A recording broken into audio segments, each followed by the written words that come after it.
Stále sa nám tá hlavá nechce rozpíliť. Podľa mojich hodín máme 20 sekúnd do štartu.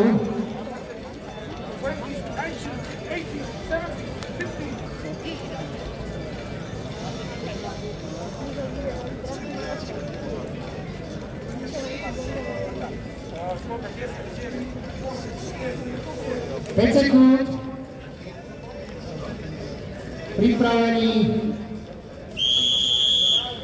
A máme odštartované.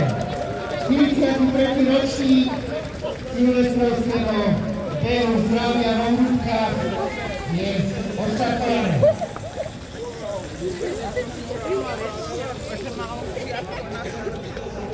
Takže teraz zistíme od časových toľko ľudí sa nám zaprezentovalo. Koľko je teda ľudí na štarte, ale štartové pole vyzerá celkom slušne, že to prvý károv dneska je